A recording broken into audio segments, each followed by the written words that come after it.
Your rotund figure bounces through the brushes of the trees as dew-covered leaves make way for you.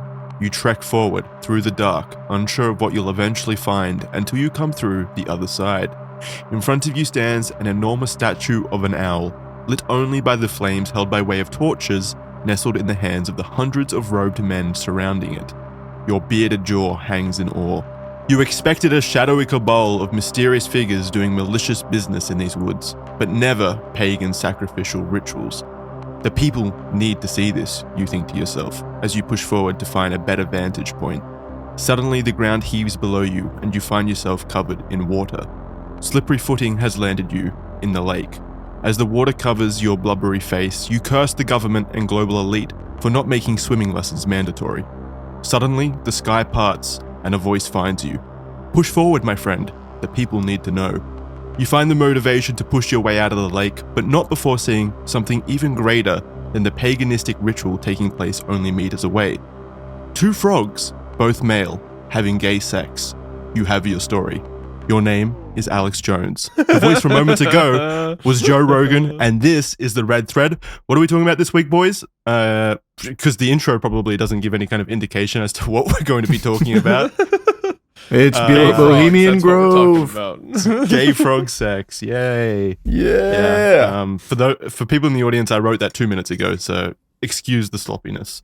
But you guys, how are you guys going? Everyone good? Yeah, I'm doing all right. How are you doing, Isaiah?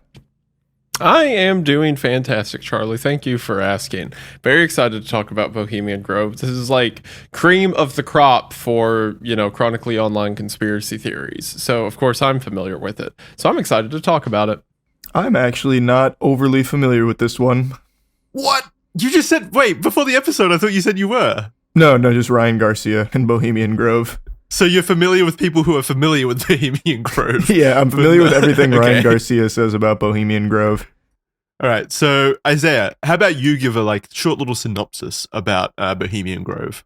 So effectively, Bohemian Grove is a sort of secret society, at least to our knowledge. Well, more technically, Bohemian Grove is a location that a sort of secret society meets at in the redwoods out west.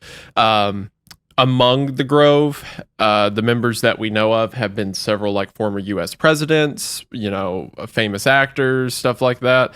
The elite, so to speak, of society. And they are very hush-hush and quiet about what exactly goes on at the Grove. But for some reason, across political aisles and across different career paths, all these important people choose to meet there. And then Alex Jones, who at the time was a no-name journalist, decided to sneak into Bohemian Grove and get footage of what was going on. And, we're going to talk about that today, but it was certainly strange. Interesting. Yeah, definitely. Yeah. Definitely not what you would expect to see at a kind of what is predominantly appearing to be a boys' club, right? That's the image that I have in my head about things like this, where all these wealthy individuals and successful people meet up together and behind closed doors. It's usually just boys clubs, right? Where they just it's like a big country club, yeah. Yeah, talk about shit, talk about work, talk about their successes and stuff like that. Just hanging out. Back in there was a big one up near Bar Harbor, Maine. I remember when I was visiting, it was all these summer houses these people would stay at, and the reason they were staying there is because it was during the Prohibition. And there were tunnels dug to bring alcohol in from Canada. So every year, all the guys would be like, "Oh, sorry, ma'am, I gotta go to that thing in Maine," and then they just go get hammered for a few weeks and come back. Yeah, that's what it usually is. It's just that's what people assumed Bohemian Grove was, something like that. Yeah, and it's what people It's what people assume Freemasonry and stuff like that is as well. It's these really scary organizations or stuff, but it's usually just dudes hanging out from the sounds of it, from what I've read.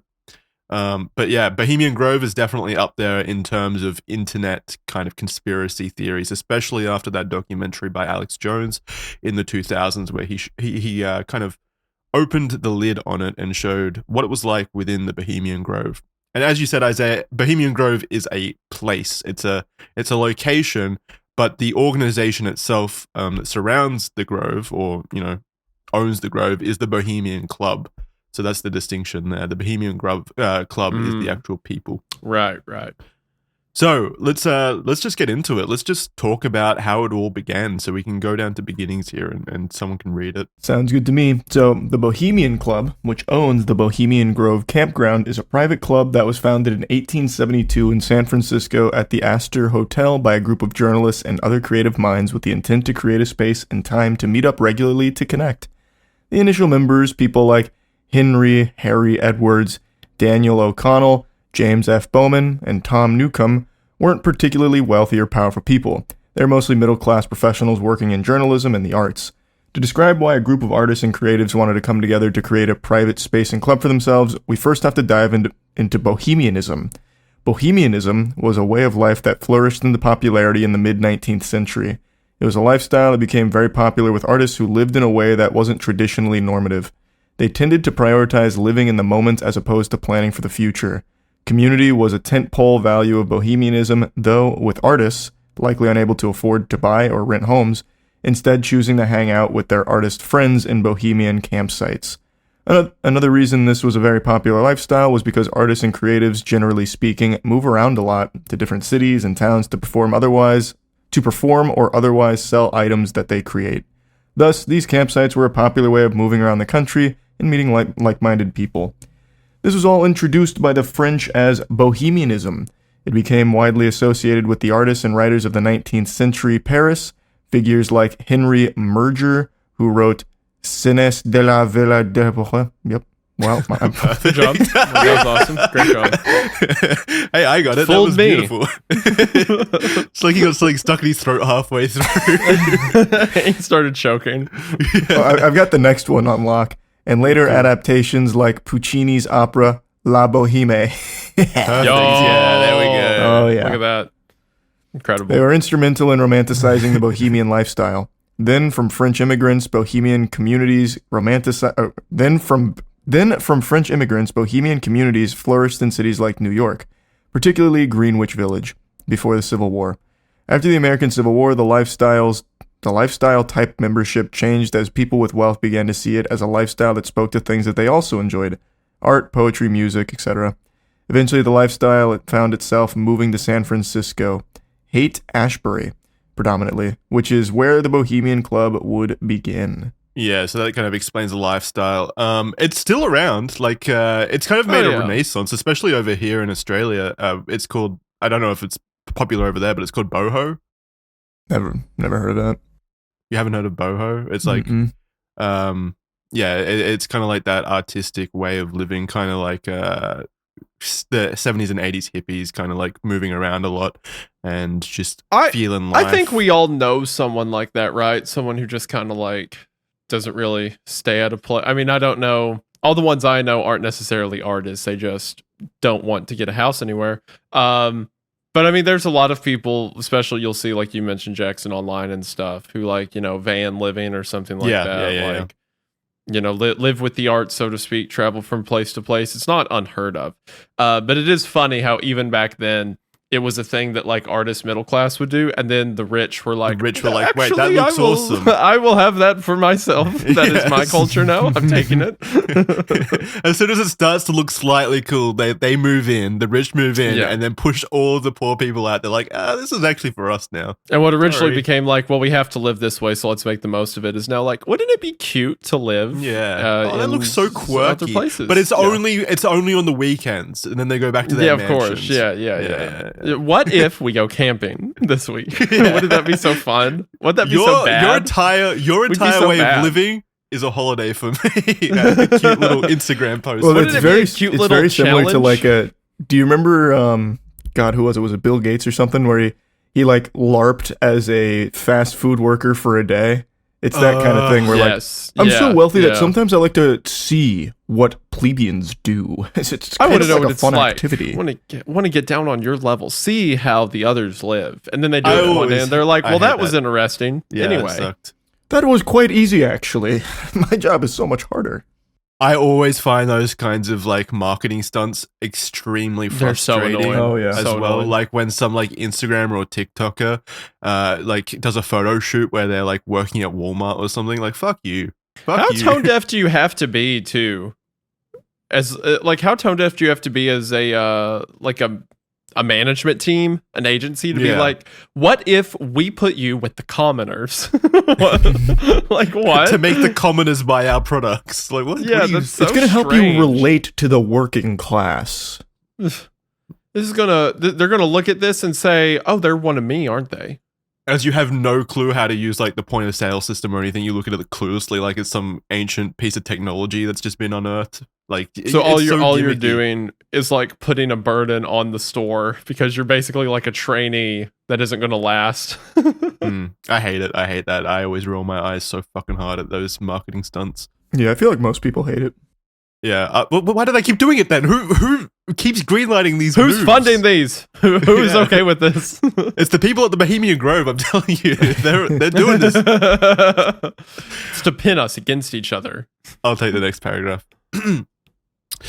So, 6 years after the club was formed, one of those founding members, Henry Harry Edwards, decided to relocate to New York City. This prompted a farewell party with around 100 members in attendance, which went on to become a yearly tradition without Harry. Fuck Harry, right? That's funny. That's what you get for leaving. That's when shit got cool, was when Harry left. Yeah, but he started the cool Thank God now avalanche. that guy's gone.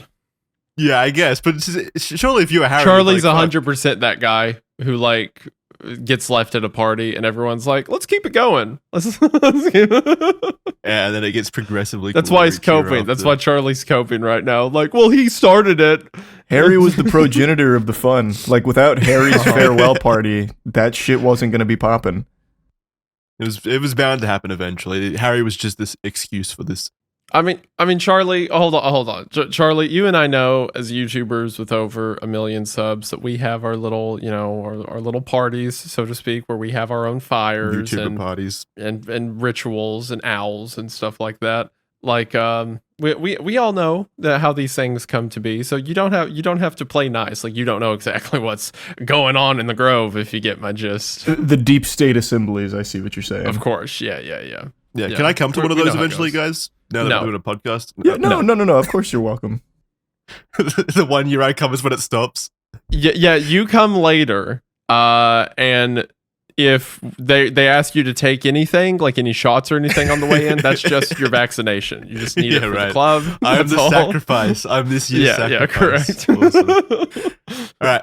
So every year, members of the Bohemian Club would go to different spots to camp together. See, it's cute. It's cute at the moment. In 1893, they rented out a large piece of land in Monte Rio, which they went on to purchase the following year. Members of the group also purchased the surrounding land over time, starting in 1901, widening the Bohemian base to an enormous 2,712 acres of land. So That's they a lot. were, that's a lot. And I mean, that was only 20 years. So in 20 years, or 30 years, sorry, they amassed quite a lot of land. Back to the club itself, it has all the hallmarks of a gentleman's club or invite-only organization, which aren't by any means a rarity in most countries. I mean, they really aren't. Like I think my town has one, just like a local gentleman's club, stuff like that. They're all over the place, right? But what matters is the membership in this case. Like my local gentleman's club doesn't have the president of Australia in attendance or anything like that. So that's what makes the Bohemian Club special. You talking about how big the property was is funny because I'm imagining that has to butt up against several other private properties. So there's probably some local guy who's like, I tell you what, hun, I shot at a deer, went to follow it, and boom, I ran into the owl people again. They all had their masks and robes on, and I did freak me out. So we lost another one.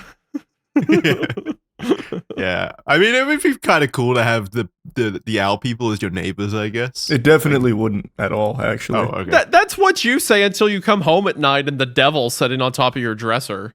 Yeah. The owl people be the worst neighbors. They have to be. You guys, where's your sense of fun? Come on, as if you wouldn't love living next to the owl people with the demons and stuff. Okay, for one, we are the owl people, as discussed, plus million sub Right, YouTubers grow up. But also, it can't be fun. Like, not even if you're religious or whatever, if you live next to a group of people who routinely perform rituals, that has to weigh on your mind. There's no way you forget about that, right? Like, you see your neighbor pull into their driveway, there's no part of you that's like, hi. Like, Well, that's got to stick with you. Yeah, I guess. It depends on what they're sacrificing and like what kind of Oh, well, rituals. yeah, but- yeah. If it's a good old fashioned, animal sacrifice, I'm right that's there. nothing. Hey, we call That's that a nothing. Yeah, barbecue that's where I'm nothing. from, right, brother? Yeah, just what's put the that difference? pig on the roast. Who cares if they say a few funky words during their prayer? Ain't no different than me. But if it's a person, I gotta bow out. That's where I draw my line. That's too My far. principle. That's Too across the far. line. So yeah, the club itself has all the features that most private men's social clubs would have.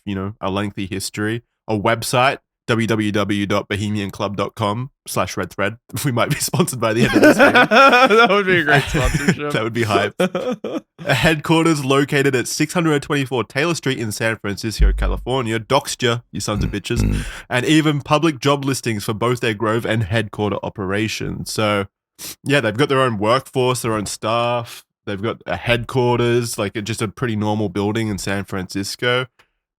How on earth could these people be suspicious, Isaiah? Come on, they're just normal, good, You're right. honest And Americans. I'm on their website right now, and it talks about all the charities they donate to in the Oh, local that's good. community. So I don't know who I am to say anything about them. You're right. You know what? Let them kill a few Bohemian pigs. Grove, Who cares? they're okay. They're okay in my eyes. Since its beginnings, the Bohemian Club has been represented by an owl symbol, which is a common symbol meant to convey knowledge and curiosity. The Greek goddess of wisdom, Athena, and the Athenians of ancient Greece held those values in high regard and were also adorned with owl imagery. There's a word for it, the Athenian owl. Yeah. It's not called the Athenian. Is it going to pop up in a second? Do I need to shut up? Am I No, getting I ahead don't of think so. myself? There's a word for it specifically when it shows up in symbolism. I'm forgetting it right now. It'll come to me in a second. But yeah, it's one of those owls. It's Located. just called Owl of Athena. I'm telling you, there's another word for it. I'm not crazy. Yeah, why don't you That- listen to that him, much Jackson? I'll Can you tell. stop fighting him? The Owl of Minerva. I mean, Minerva's a different name for Athena. Minervan owl. That's it. Okay. The Minervan owl. So yeah. That's Minerva, the word when it shows Minerva up in is like like symbols and the stuff. Roman version of. Name for Athena. Athena? Yes. Yeah. Correct. You're right. So I was. The important thing is I was still right, even if it was the same thing. Ultimately, you're right. Located within the grove is a 9-meter tall hollow owl statue that stands where they perform the Cremation of Care ceremony. But more on that later. That's a fun little sprinkling A you have teaser. in there. Yeah, Yeah. a teaser for what's to come. Over the years, the Bohemian Club began to pique the interest of surrounding businessmen, and there began to be a shift in the club dynamics. While the club began as a meetup for connecting with like-minded people, the creative types began to allow businessmen into the group for the simple reason that they needed money to fund the club's activities and expansion. Damn it! The greed got to them. The enticement. This of is how dollar it always bills. goes. You got a fun little club with your boys, you hang out, have a good time, then you're like, "Hey, if we're wanting to put in a hot tub, over by the lodge, we're gonna have to bring in a few animal Investors. sacrifices. Investors. Oh yeah. Yeah, that- I mean investors. Yeah, that's what they're called. Gonna have to do a few Yeah, of as those soon a as year, money but gets involved, it always ruins about it. it. I'm telling you, it always ruins it. It's no longer fun. just consider it like a clock in. You go to the ritual, you show up, and then you go home to your hot tub, right? Like it's part of the job. While the club began as a meetup, club activities, the businessmen brought the money and resources for more land and facilities, while the creatives became the entertainment and source of inspiration for the group. The businessmen still, of course, held a deep appreciation and interest in the arts and interests that align with the creatives. The club itself grew rapidly within those first few years, from about 150 members to over 500 members between the founding year and 1887. Several prolific creative types have been associated with the club between these times, as well with Mark Twain being a member and Oscar Wilde having been a guest. This could have done a lot to attract a lot of interest in the group. Yeah, I mean, Mark Twain, that's a big figure. That's a And, big name. Oscar Wilde, yep. Those are big names. I don't know how they got them originally. Like, I guess it was just through, acquaintances and stuff. Well, But, yeah. it was initially it was a club of people who enjoy the arts, and then it was another like other people who were influential in society. So it sounds a natural place for someone like Mark Twain or Oscar Wilde to be invited, right? Yeah, but like, I'm sure there were so many clubs across America vying for the interest of Mark Twain, probably. like so many cities having their own. I mean, local likely he art knew groups. someone who was in it, right? Yeah, That's how yeah. most of these things go. Friend of a friend. Mm-hmm. The club activities were mostly what one would expect of a group of artistic-minded men. While women were allowed to attend functions, they were only allowed to do so at the invitation and accompaniment of a man. It was very much a men's club at the end of the day. Things like showing off stuff they had created recently, drinking games, and so on. One such game, the Jinx, would go on to have a prominent part in actually founding the Grove part of the organization. The Jinx was basically an early Scottish drinking game where you'd roll a dice, and if you scored poorly, you need to either drink or do an embarrassing task.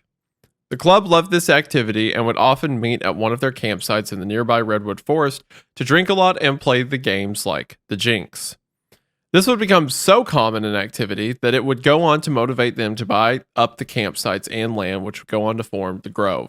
Why do you need such an excuse to just drink and play Truth or Dare? Basically, like what even is the game part of that? It just makes it more interactive. Yeah, it just makes it something like a little more silly, so you can get more invested. Like the same reason why you play beer pong, right? Like you could just drink, but it's more fun to play beer pong.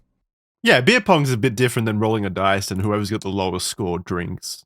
It's not all that different, to be honest. It's still just a game. The skill involved in beer pong, though, you got to get the ball in the thing. Yeah, but there's always fun to like chance. Otherwise, gambling wouldn't be popular. Yeah, okay, true.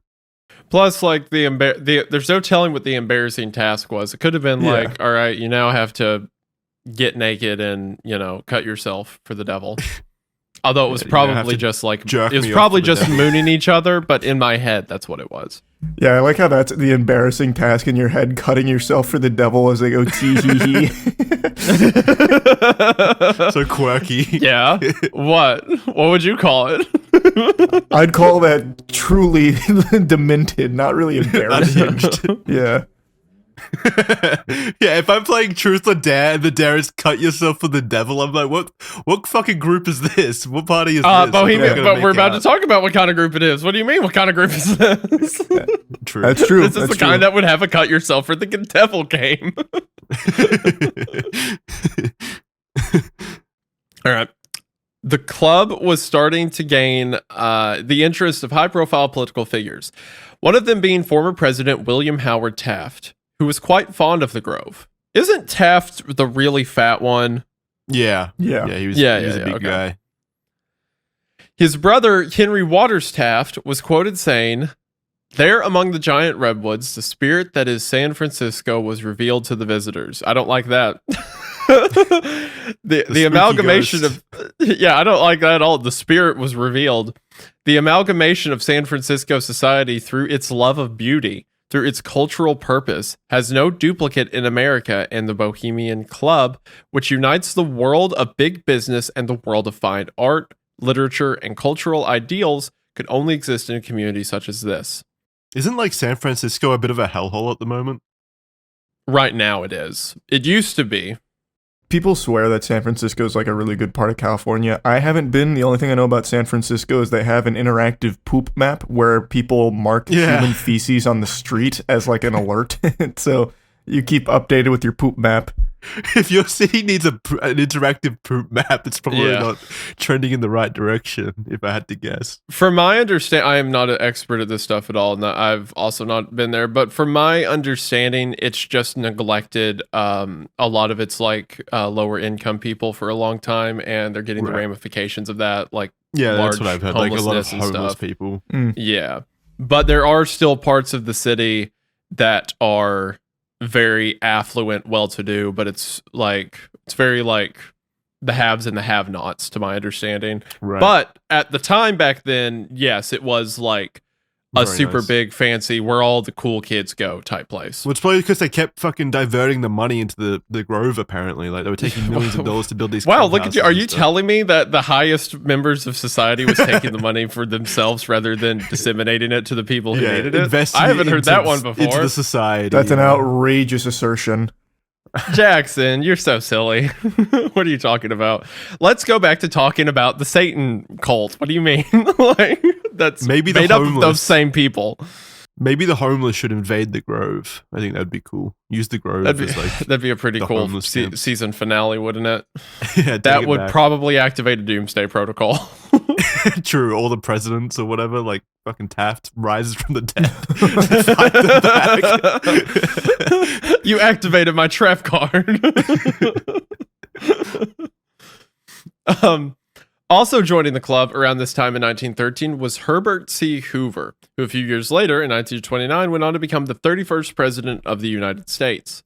When elected president, he continued to frequent gatherings, and his association with Bohemian Grove continued to propel its status as a meeting ground for the rich and powerful. Yeah, it seems like maybe 1 in 3 presidents at the time were part of the Bohemian Grove, which is nuts. But I guess they all invited each other back when presidents liked each other. That's what it probably was, or also the fact that most of them were high-ranking members of society beforehand. Like I know Reagan and Nixon were members. Yeah, they were, and both of them were like famous before being president, right? So yeah, you could see the lines of how they got there in the first place. Or maybe the Bohemian Grove is like a way for the wealthy to kind of designate who would be the next president if they're controlling. So now you're thinking. Now you're talking right. Whoever wins the jinx, it's between like a pineapple in your butt cheeks and becoming president. It's your turn to be president, and then they work on that, making that happen for the next 4 years or whatever. Damn, I should have chose drink instead of embarrassing task.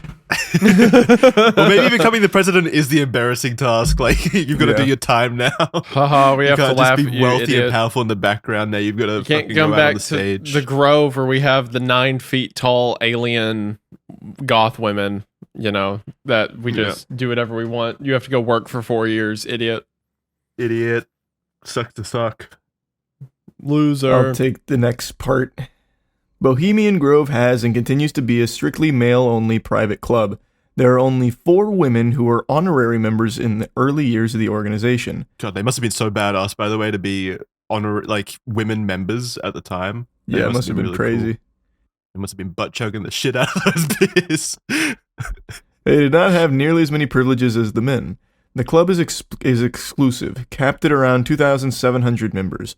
Many wait years and years for an opportunity to join. Some members reportedly pay lesser fees, and these are the more creative artists of the group.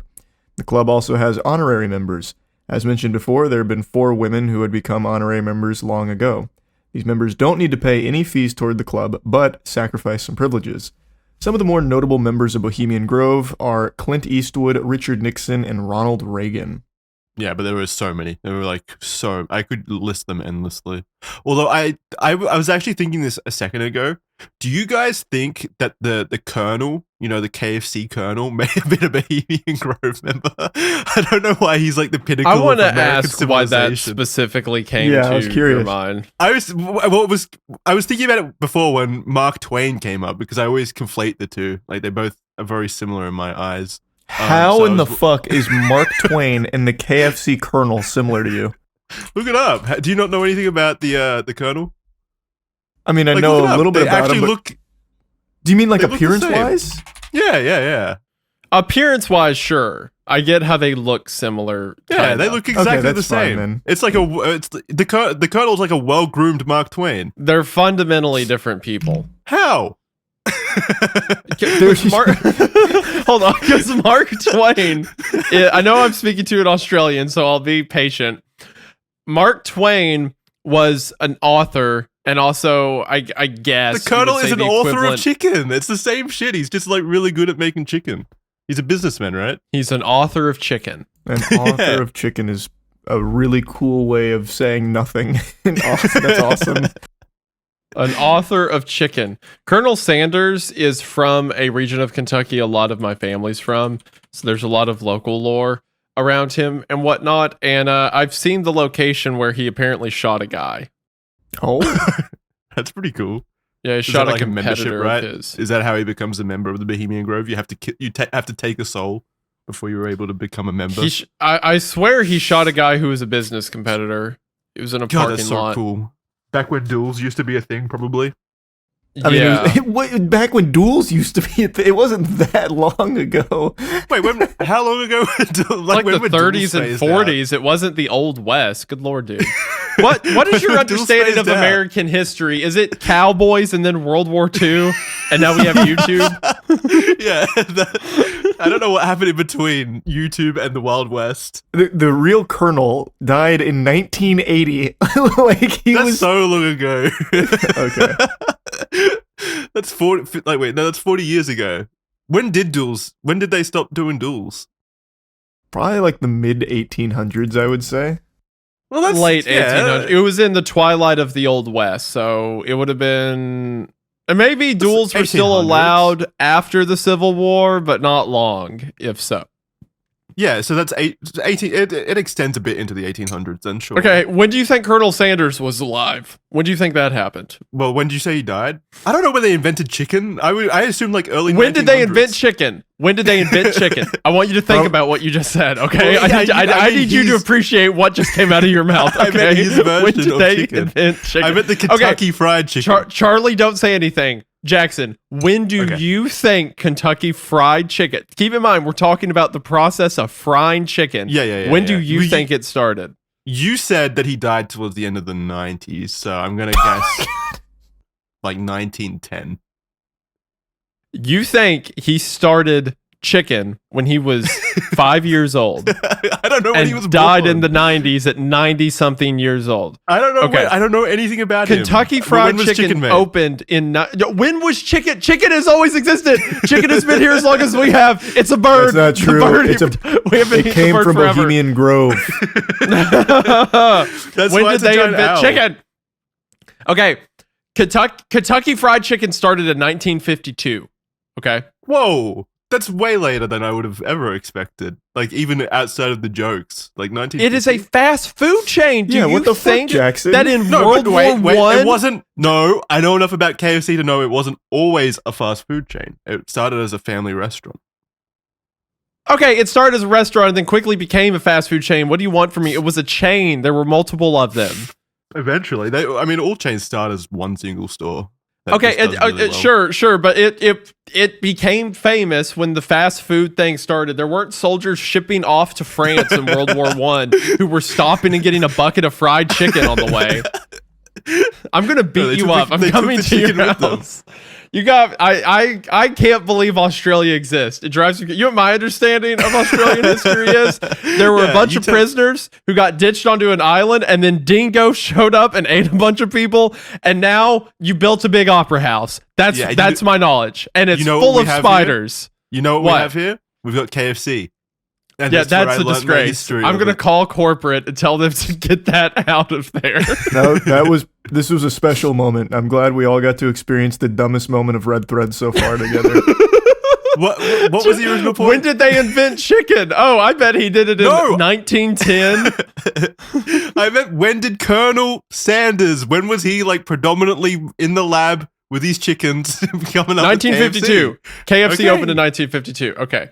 I will also say that in North Corbin, Kentucky, which is a town I grew up near, during that period, Sanders was involved in a shootout with Matt Stewart, a local competitor, over the repainting of a sign directing traffic to his station. Okay. And as we've established, that was 150 years after when duels were allowed. So it wasn't Yes, a duel. correct. It was a cold-blooded murder. It was, he shot a guy. Yeah. Yeah, okay. I So looked he- it up, and duels were outlawed in like 1862. I just closed it and forgot, but it was Yeah. the mid 1800s. So that they were during the officially Civil outlawed. War. During the Civil War. Makes sense. Okay. Yeah, I forgot what the original point was. So Colonel Sanders probably not. Wait, no, he would have been in the prime position to be a member of the Bohemian Grove. Then he was successful at the time when it was probably Okay. really popular. Was Colonel Sanders in the Bohemian Grove? Is there a This KFC all at the started- Bohemian Grove? This all started with Jackson saying Colonel Sanders and Mark Twain are like the same person. Yeah, that he gets them confused. Real quick, while you search that up, just a quick word from our sponsors. When you're on the run from a deadly super cult, the last thing that you want to worry about is unneeded subscriptions. But thankfully, today's sponsor, Rocket Money, is here to help. It seems like once a year, I'll go through everything that I'm spending and realize there is some subscription or free trial I signed up for and completely forgot about, and have ended up dumping a bunch of money that I could have otherwise saved to something I never use. Well, thankfully now, Rocket Money has me covered. That's because Rocket Money is the personal finance app that helps you cancel subscriptions, lower your bills, and manage your money better. As mentioned, Rocket Money can help you keep track of all of your recurring payments, and from within the Rocket Money app, cancel the payments you don't want. On top of that, Rocket Money analyzes your spending patterns and helps you set budgets based on your spending, even sending you notifications based on that budget. Rocket Money can even help you lower your bills. All you have to do is send a picture of your bill to Rocket Money and they'll negotiate with the provider on your behalf. So from internet service to cable to phone bills, Rocket Money can help you save money that you don't need to spend. Rocket Money has helped save its customers an average of $720 a year with over 500 million in canceled subscriptions. To save more and spend less, join the over 5 million members using Rocket Money today. And to do that, all you have to do is go to rocketmoney.com/redthread or click the link in the description to get started for free. That is right, for free. From there, you can unlock premium to get even more features, but for now, try it out at no cost to you at rocketmoney.com/redthread to get in on this fantastic offer today. Thank you all so much for watching the show, and thank you so much to Rocket Money for sponsoring the episode. It really does mean the most. Hope you all check them out. Link is in the description, and we are back to the episode. Summertime, for many of us, is the busiest time of the year. You know, you're at the beach, you're hanging out with friends, you're going on maybe a few romantic dates here and there. It's just a very busy time. And you don't want to be wasting that valuable summer time in the kitchen cooking, and that's where Factor comes in. Factor's no prep, no mess meals mean you can be in and out in just 2 minutes, so you can spend more time doing the things you want, like going on those romantic dates. But it's not just that. It doesn't just save you time. Factor's meals are delicious and nutritious as well, which means there's no sacrifices with Factor. You're getting all the benefits and no negatives. That's right, you can avoid shopping, prepping, cooking, or cleaning up. You know, you just make your meal selections each week and the Factor meal shop at your door. And then, again, in under 2 minutes, you're eating and then you're done. No mess, you just throw it out in the bin. Done. And with Factor, you also have this magical thing called freedom. You can customize your menu preferences to prioritize protein intake or manage your calories, avoid meat, or simply eat well-balanced meals. You have all the options available to really tailor your Factor experience to get the meals that you want. So if you want delicious and nutritious, easy to prepare meals for an affordable price, head to factormeals.com/redthread50 and use code redthread50 to get 50% off your first box plus 20% off your next month. That's code redthread50 at factormeals.com/redthread50 to get 50% off your first box plus 20% off your next month while your subscription is active. Thank you to Factor for making sure our audience is well looked after in the nutritional department. It really does mean a lot. Check them out if you want some great meals at a great price. But now, back to the episode. I don't think he was. No, I think there would be headlines if he was. Oh, wait, here. I don't- Sanders was a obviously- Freemason. Well, So that he yeah, was- okay, that's a different thing. No, I know, but I'm saying, like, surely you can't be a Freemason and a Bohemian member, right? No, that'd be a conflict of interest. Well, they're not like they both pray to the devil. All right, no, I'm kidding. Before Masons But attack you're gonna me. sign an NDA if you're It's gonna be two different groups. So there's like 2,700 people at the Grove. It's like a men's club, whereas the Freemasons is like an order of like higher thinkers or whatever. Nowadays it's pretty much just a boys' club, but I'm sure you could be both. But no, I can't see in the records that Colonel Sanders was in Bohemian Grove. If you create a chicken, you can do anything. No, gosh, I'm gonna scream. Okay. Continue on. It was during the early 20th century period where the focus of the group shifted away from a celebration of the arts to a more hedonistic retreat for the wealthiest people. Perhaps not hedonistic in the way one might expect, but the focus was more on that the wealthy would holiday for a few weeks in the Grove while celebrations and rituals were performed. Artistic pursuits would appear to be the basis for the values, but the motive was simply pleasure and entertainment, as wealthy and powerful mingled with their high-profile artist friends. From the 1930s onward, membership and activities became more secretive and something interesting happened. The demographic shifted pretty drastically. The creative types were demoted in a way to associate member status. The true members, the businessmen, and the powerful figures essentially took over. The artists were relegated as simply entertainment. You can see this reflected in the membership costs. The costs started somewhat low with $100 in 1887, alongside a couple of dollars a month in membership fees. That ballooned to a whopping 10 grand with an extra 600 a month just to join in 1994. Yeah, and I did double check. That doesn't track with like inflation or anything. But they definitely did increase their cost significantly, like 3 times what it would be if it was just inflation for 100 years is a lot, but I don't think it's 100 times as much. $100 to $10,000. Man, that killed me, Charlie the Creature. Just imagining like this changed a little bit. The rich introduced the creature to the Grove. Strongly like changed SCP. The group dynamic. Yeah. It does sound like an SCP. It is funny though, like we were kind of joking about it earlier with the bohemian lifestyle thing, but this was literally like the kind of creative types were like, oh, let's set up a little club, and the rich are like, cool, that will be $10,000 and only my friends can come.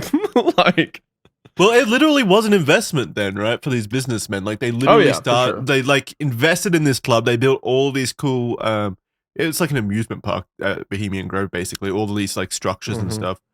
They invested all that money, and then they're like, well, we got to make a return on our investment. Let's just increase the price and kick out all those those fucking homeless artists or whatever and take over, basically, which is what they did. Have you seen the CIA sketches of what it looks like? I've seen like a park map. I don't know if that's a sketch by them. They did in their little internal document that's now released to public. They have this little like sketch of what the inside of the Grove looks like, and there's little areas that they have named like a dining hall, another dining hall, the caveman cave, the lost, like they're just, it sounds like amusement park names when everything's designated. Yeah, well, wait, is it this picture right below here where it says what happens? No, it's not that one here. I'll just drop the CIA document in the chat. Thanks. I didn't see that. It's like the first 3 pages are the drawing of what the Grove looks like. I mean, obviously the one you have here is more detailed, better. Yeah, it's not like a hand drawing on paper. But so for people, audio listeners, obviously these are going to be on the screen for the video. But for audio listeners, I can best describe this map that I'm looking at, the one that I've got in the document, as it's like a Disneyland park map, basically, like that kind of cutesy, cartoonish style. Something that Disney like probably drew it. Value. Yeah, I mean, probably, maybe. And then your one is definitely like, black and white kind of sketches. But still it's for an internal document. Like it's not what they would hang up on the signs. Like I imagine this one at the Grove was. Yeah. All right, Charlie, you want to continue? So what happens at Bohemian Grove? Every July for 2 weeks, 3 weekends, the members of Bohemian Grove and their guests meet for an exclusive camp. It's a strictly invite-only event that is heavily hidden from the public. There are different living and sleeping sections of the camp that the group is divided into for the 2 weeks, like the Hillbillies Camp and Shoestring Camp. I say camp, but even back decades ago, the camps had running water and shuttle buses and were very comfortable. Fun fact, George Bush Sr. and George Bush Jr. stayed at the Hillbillies Camp. Each of these camps had their own regulars and their own identity. Yeah, so there were like just a bunch of camp places around the campgrounds where all of these, high-profile individuals would kind of group up together, and they would stay at these individual camps. Usually, like I think it was like between 12 and maybe 20 people per campsite. So kind of intimate. And then just the amenities at the place were incredible, like shuttle buses to take you to each location. Obviously, if you're a president, this is probably all fun and games and stuff like that, but you're still used to a degree of comfort. Well, also imagine the time period this is occurring in, right? This is before this stuff was mainstream like everywhere else. It was like, the newest of the new, so to speak. Yeah. As well as the mini camps to house the powerful members, Bohemian Grove also contained 2 amphitheater stages, a campfire pit, a circular intimate stage, a semi-outdoor stage, a dining circle, a clubhouse, and their infamous 9-meter-tall owl shrine, and the artificial lake they created where the daily lakeside talks would take place at 12:30 p.m. every day. These are more informal, but still influential speeches by prominent members and guests that cover a wide array of topics including politics, business, science, and culture. The more significant talkers would be on the weekend lakeside talks, as that was when the camp would have their highest attendance. Even if the topic is not of interest to everyone, many saw these talks as important. Being able to hear influential leaders or people in business talk informally about topics without reporters and off record was a valuable takeaway for everyone. Mm-hmm. It's like kind of like a private TED talk, essentially. Like this entire thing is like a TED talk conference. Well, a lot of the time, more like a business retreat, honestly, is what it sounds like. Yeah. A lot of the time, you would have like political opponents there, and outside of cameras and stuff, the opponents would just say exactly what they thought. You know, like that's why a lot of people kind of accuse the Grove of holding a lot of future elections and stuff like that, not just in the whole like, oh, they rigged the game or whatever, but also because like, well, we don't know what was said behind closed doors. We don't know what deals or policy changes are being said, you know, like who's to say what's actually going to happen when they have a private meeting where they can talk about their real feelings away from us. Yeah. Is where a lot of the accusations come from. Their real feelings being those of love and compassion and tenderness. What the camp actually is that they all get together and they just kiss. They just make out with each other, and that's why they don't want any women to show up, so they can't see them kissing. Yeah. It's why there's no reporters or anything. I love that it's all so far just like business talks, TED talks, like therapy sessions, but they said no women, and it's so interesting. Like you could definitely have women be there. Like, why not? Like, it's not like they're doing boys stuff. It's just talking.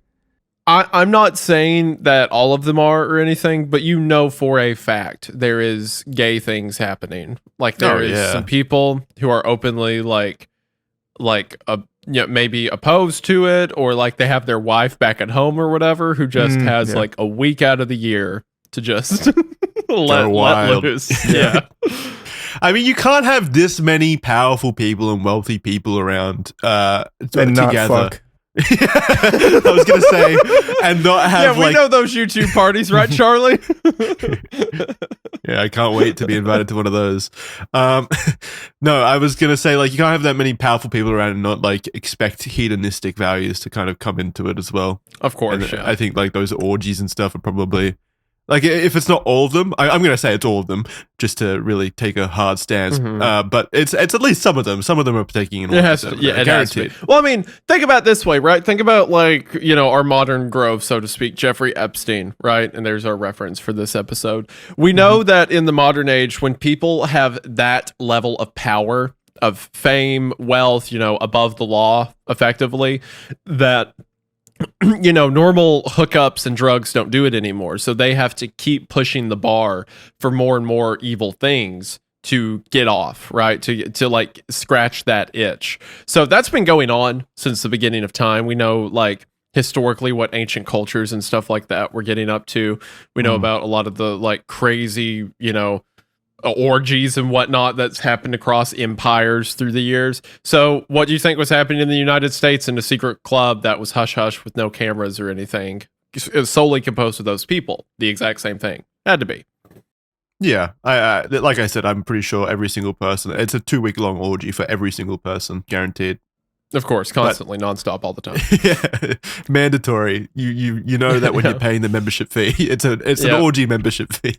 That's all it is. You better come ready to go. Just slick as a seal. Oh no, George Bush Senior, and George Bush Jr. were staying at the same place too. No! What are they doing? It can't be. Important figures like the previously mentioned former President Herbert C. Hoover was a regular in these lakeside talks, and in 1971, President Nixon was planning on being a featured lakeside speaker, but the newspaper got wind that he was planning a secret disappearance for an unknown speech to an influential American man, and ultimately decided to cancel so as to not put Bohemian Grove at risk. He couldn't just leave them empty-handed, though, and sent through a letter expressing his sadness that he couldn't attend the camp, which hangs in the entrance of the reading room within the clubhouse in San Francisco. He actually encouraged the Bohemian Grove to keep going and applauded what they do.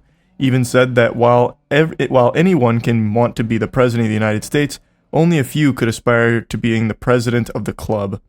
Richard, which is a crazy... It's the greatest honor. That's That's crazy praise. Yeah. What the... Imagine... Well, who is the president of the club? I actually don't know that. But imagine being the president of the club and having the little president of the most powerful country in the world look up to you. Like, what the fuck?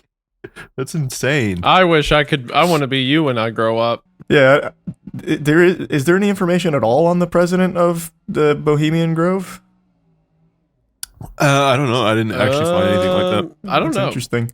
Maybe it's the fucking Lorax or something for these trees.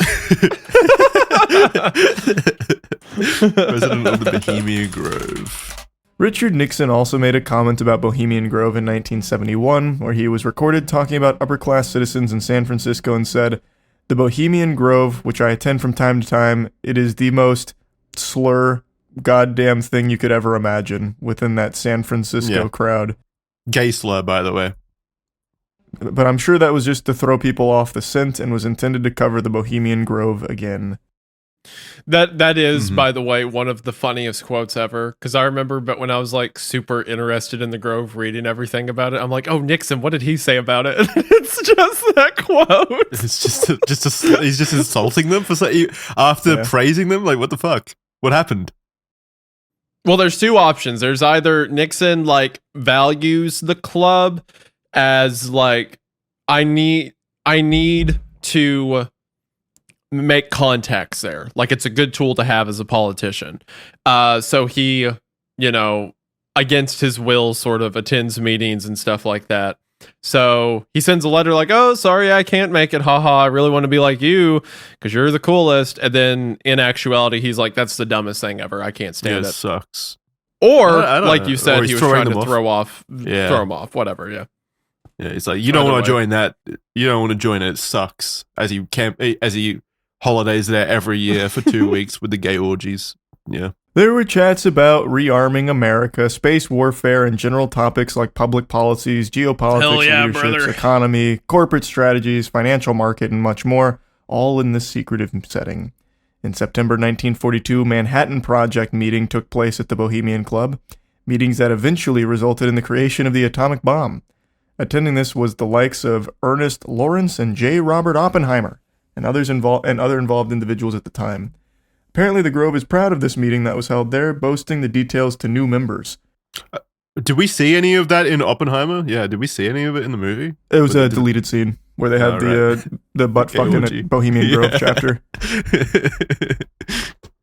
Crazy side plot. Bohemian Grove is seen as a perfect opportunity to network, socialize, and drink. Attendees would hike, swim, boat, and golf while enjoying each other's company. The artistic bohemian thread from its roots still lingering with performances from members during what is called hijinks, a callback to the dice game that became one of the first regular activities of the camp. Full-length musical comedies or dramas performed in the amphitheaters. There's another activity that happens at Bohemian Grove which has piqued a lot of interest. The Cremation of Care ceremony. I will say I didn't know there was a golf course there, and now I really, really, really, really, really need to play on the Bohemian Grove golf course, just for the principle. You guys are big YouTubers. Have you been invited? Have you do you think that there's any YouTuber that's been invited to Bohemian Grove as a member? Among Us is not. Oh, okay. No, I'm joking. The only person I could even imagine being important enough to be invited would be like Mr. Beast. Yeah. But can you not fly a drone over this and just look down? Like having a full golf course, assuming 18 holes, that'd be super visible. Can you not just drone over this? It's probably they know the club's there. Like we know where it's at. Yeah. People have gone in there while, off season or whatever and filmed inside. Oh, okay.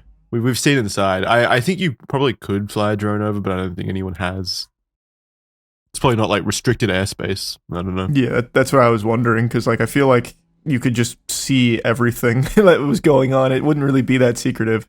If you put a drone over the tree line, Moloch flies up to the sky and curses your lineage for 8 generations. I think it's obviously guarded private property, obviously, but I don't think the campsite itself is the secretive part of the organization. It's the events that take place. You 1,000,000% would get Dick Cheney'd if you got within a mile of it while something was going on, I'm sure.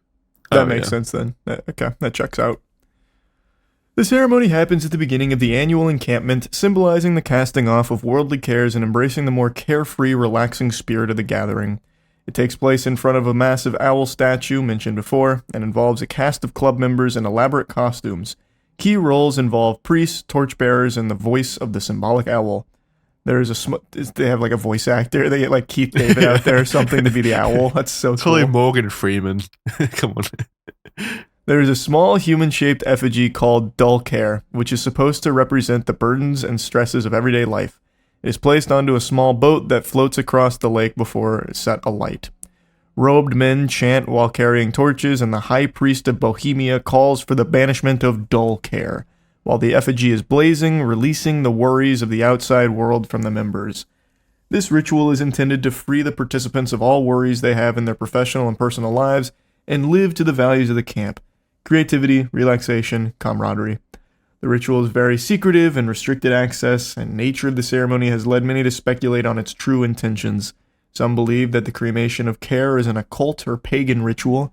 Aspects such as the dramatic setting, use of fire, and presence of the looming owl statue have been interpreted as evidence of ancient or esoteric practices, as well as the use of robes and chanting. So there's a picture of the owl statue up there, and again, this owl statue's been there for ages, like very early in the club's history, and people have gone in there and filmed it since. It does not look like an owl to me. I still don't see the owl.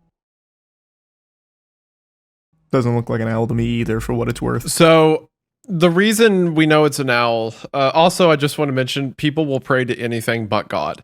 So the reason the reason we know it's an owl is because the owl shows up all over the grove.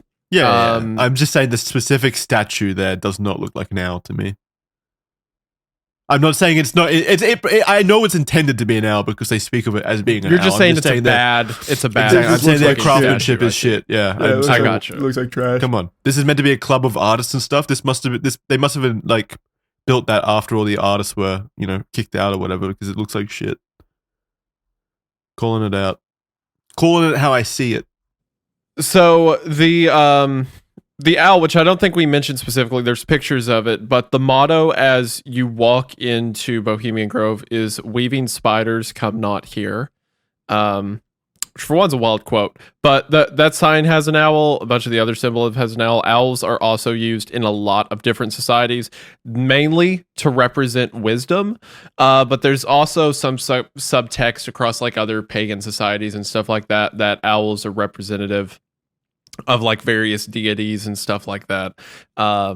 They can also see in the dark, so good eyesight, like seeing the truth, maybe. Seeing the truth, which goes along with wisdom and stuff like that, right? There's also symbolism of the owl being a predator, right? That it is a child predator. I didn't put that one together. So you go in the Jeffrey Epstein direction. that it preys on the rest of society, but that also fits once you think about it. Yeah. The owl connects to a lot of stuff across different beliefs and conditions. Well, after we talk about the Alex Jones stuff, I'll talk about the ritual and all that. But the owl is a very like malleable symbol. It can be used for a whole bunch of reasons, as most iconography and symbols can. Really, they can be interpreted in a lot of different ways.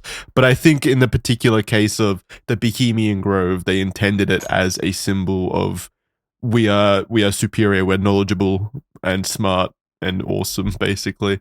Weaving spiders, I think this quote is "Weaving spiders not come here." I think that's the slogan when you walk into the grove, and that is a quote from a Shakespeare piece of work called "A Midsummer Night's Dream," and it's if I recall correctly, it's about like warding off fairies or something along those lines from a queen or a princess, like kicking fairies out of a home, basically. And I think that's meant to basically be like in this situation, like no outsiders allowed, right? That's like what the quote is meant to mean. I also think it implies like if you come to the club looking to serve your own interest or conniving, like you're plotting something, you're not welcome, effectively, right? Like this is supposed to be where people can kind of let their hair loose, not worry about it. That's what they say, but that's because they are their own weaving spider, I'm sure.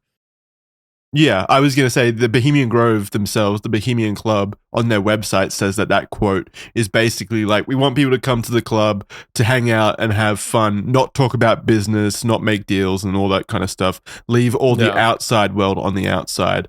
But we've seen like we've heard testimonials and people talking about how conversations at the Bohemian Grove, you know, do revolve around like making business deals and stuff like that. Still talking about work outside. It's not like an enforced rule. So I think that either they don't follow the rule as closely anymore, or maybe misdirection on their part, and it actually is just like a pretty overt way of saying no outsiders. It could be both. Who knows? But that's how I interpret it. Let's talk about the most, you know, the thing that propelled this really into the mainstream conversations, which is the Alex Jones documentary and the Cremation of Care ritual, which is what most people. Do you mind if I take this? Because this is my favorite. This is like my. You'll have the most. You'll have the most to say about it. Definitely, I think it goes over my head. Really, all the interpretations. All right, so. It's safe to say, we will start with something we're all aware of, Alex Jones. Safe to say Alex Jones is a pretty wild public figure. Working in radio and television most of his life, he is known as being a far-right conspiracy theorist that has spread I just had flashbacks to that video that guy made about me. Far-right conspiracy theorist. I haven't heard that phrase in a bit. He's known as being a far-right conspiracy. He is like Alex Jones is a far-right conspiracy Don't get me wrong. Theorist, He is for sure. I'm just saying that involuntarily I had flashbacks. But no, 100%. I agree. Yeah. Who has spread false information about many tragic events, such as the Sandy Hook Elementary School mass shooting. Alex made claims that the horrific event was staged and fake with actors. He was sued for defamation by 3 of the parents whose children were killed in the mass shooting and was ultimately ordered to pay damages and heavily criticized by the judge. And let's not forget his commentary on gay frogs. The man is clearly unique, so why are we talking about him? Yeah, so to clarify, Alex Jones, very insane opinions, you know, over the top stuff like that. Just because we're talking about something he did doesn't mean it is a blessing on the whole person, right? In his whole life or anything. No. Just in this one event, he did leak like data, right? Yeah, like he obviously showed stuff about Bohemian Grove, but his interpretation of the Bohemian Grove is also like very, you know, conspiratorial itself. Sure. And with his history, you definitely have to take a look at what Alex Jones is saying and, you know, actually try to analyze it logically. I mean, it's Alex Jones, right? So you got to like really, really look closely at what he says in order to, you know, not just wildly believe him and his claims. We know that at this point. It's so easy to believe some of his claims, though, like the interdimensional, like pedophile vampires that are trying to break through the realms. Yeah. It's also like, even if Alex Jones presents fine data, he coats it so hard, like the gay frogs thing, right? Like that came from a story where there was some lab or some chemical company that was like breaking the law and dumping like toxins into local river streams and stuff like that. And it was something about it was causing the frogs to like not be able to mate properly, and like they weren't reproducing, and it was damaging the ecosystem. So that's a fascinating story about like a company overseeing ecological ramifications of their actions in order to turn a profit. But Alex takes all that information and turns it into, they're making the frogs gay. And it's like, okay, well, that's goddamn globalists. Globalists. Doing something like that does propel it into the mainstream. Like, I don't think as many people would know about it in the first place. That's true. If he didn't do it in such a salacious way. But how many people know that part of the story? Yeah. Zero. Actually, zero. They're just making the frogs gay. That's all anyone takes from it. So it's like kind of poisons the well on good information sometimes. So yeah. Yeah, he's not when he's explicitly taking non-existent information to make it into a conspiracy. Whatever, we get it. Yeah. Yeah, he's an entertainment figure. Goddamn globalist stuck in my house last night, jerked me off my sleep. I had wet spot on my pants. Fucking perverts. He is undeniably entertaining, for sure. During the Bohemian Grove camp of 2000, Alex Jones snuck into the camp and created the documentary Dark Secrets Inside Bohemian Grove. Alex and his cameraman, Mike Hansen, wore preppy clothes with hidden cameras in their travel backpack. They trekked through the nearby forest around midnight, and upon coming up to the community, located the Cremation of Care ceremony that was about to happen. After discreetly setting up their camcorder, they managed to film the entire ceremony, and from it, they were able to create a 2-hour documentary. Alex was able to film the rope figures, burning of the effigy, the owl statue, while providing his own commentary on the events unfolding in front of him, suggesting that the ceremony had darker meanings behind it. They were successfully in the camp for 4 hours before they left after the ceremony. So it's because of that, of Alex going up, filming it, making the documentary and all that, that we know about the ceremony itself. Because it's not like that's something they put on their website, right? That's how we know about the ceremony itself. That's how we know about the logistics of it, what they say during it, how it goes about. And we have footage of the whole thing to prove it, right? So in that case, we know it definitively happens. We know it is a fact that happens and how they go about it and stuff like that. So in that case, that's information that wouldn't have got out otherwise. So, you know. Dark Secrets Inside Bohemian Grove released the same year as Alex's platform, InfoWars. He starts off the documentary by acknowledging his calling out of the global elite, or the New World Order.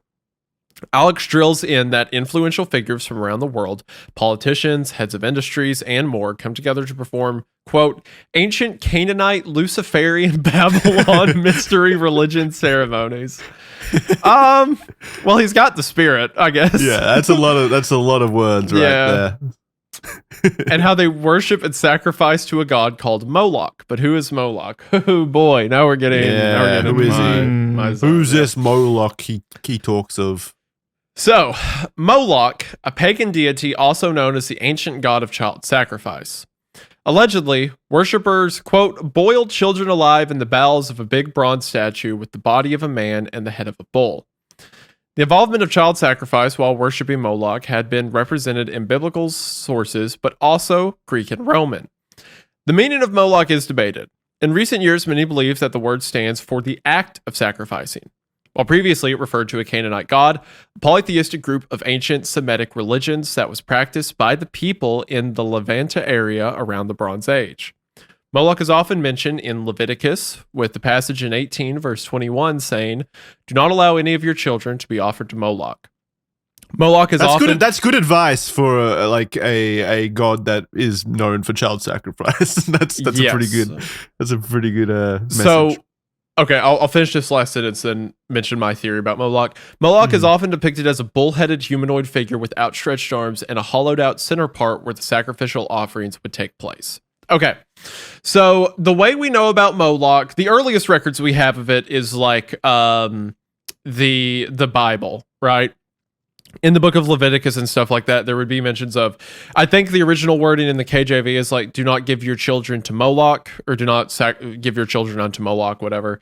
And then there are some other places in the Bible. I think Moloch's mentioned again. Yes, it says in Judges, I believe, it's referring to a group of people who do evil. It says they are the sons of Moloch, right? So Moloch's mentioned a few times as being a bad thing, right? An entity of evil. Now, demons in the Bible, or specifically demonology, is often presented at, like, most people think of Lucifer or Satan as like kind of the king of demons, which is kind of true in that he was the one who rebelled against God and caused the downfall.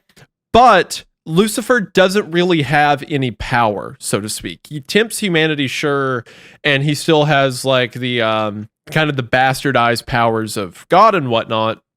But it's not like he is some grand ruler over all these other demons. There's several demons that were also cast out of heaven that do their own thing, you know, while existing on earth.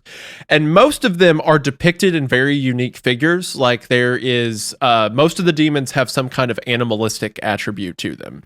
Like there's the fish looking demon, Dagon. There is the ox-looking one of Baal, and then we have Moloch that doesn't really get a description.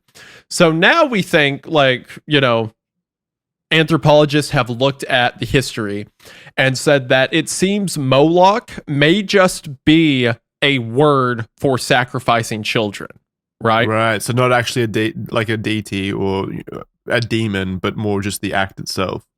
Exactly. So when the Bible says, do not give your children to Moloch, it's saying don't give your child to child sacrifice. And when it says that this group of invaders is the sons of Moloch, it means they are the sons of people that have committed child sacrifice, right? Is that really a lesson that needed to be explicitly taught to people? Like, don't sacrifice your children. It's not good? Yes.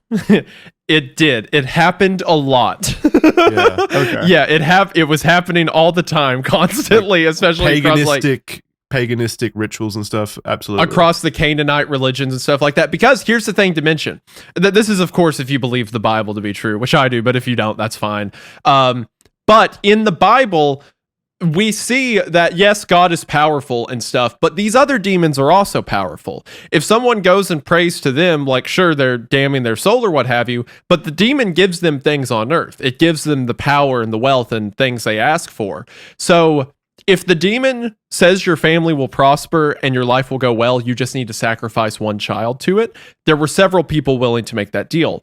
And then who were they to say otherwise when demons would perform miracles and magic and stuff like that? Like, they made a compelling point that made people want to sacrifice to them, which is one of the big differentiators in the Old Testament, that the other nations are, or at least the nations going against the people of God, are arguing for the wealth and power they have through demons, whereas the people of God might suffer, but there's the preservation of their soul through everything, which is one of the big conflicts of the Old Testament. Yeah, I mean, also, even outside of just the religious context, right, in these early ages, like, think about like ancient Greece, like and like Sparta and stuff. They would regularly discard children that weren't of worth to them. So, you know, getting rid of children or sacrificing them was not uncommon, let's say. Yes, it was a pretty common thing to happen. And again, like the early Abrahamic belief was that, you know, children are to be preserved, loved, not as a tool to be traded or something to be cast off. Now, my theory about Moloch is that where we see all those statues, like that, because there are like records at least of statues with like ovens inside of them that people would cast children into and stuff like that. I don't think that is a statue of Moloch. I think it's a statue of Baal. Yeah, because it's the ox head. Yes, because Baal's depicted as the ox, and Baal is mentioned a ton throughout Old Testament and old religions and stuff like that. And a lot of the times we hear mention of people at least sacrificing their riches or their gold to Baal, burning them in a fire. And if human sacrifice was a thing, it makes sense to also sacrifice people to Baal. So I think Moloch just means child sacrifice. And the reason he's depicted as a bull is a lot of the stuff associated with this Moloch is actually sacrifices of Baal. That's my theory around it. So is that a widely believed theory, or is it?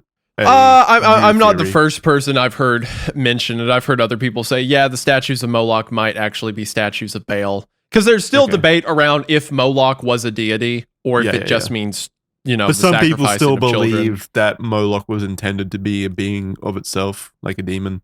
Yes, like there are people that still do. Okay. And there's arguments for that in, you know, like historical text outside of I'm like, where I'm a Christian, I try to just focus on the biblical side of it, and it's like, okay, the parts of the Bible that mention Moloch, I see how that could just mean child sacrifice. Like, that makes sense to me.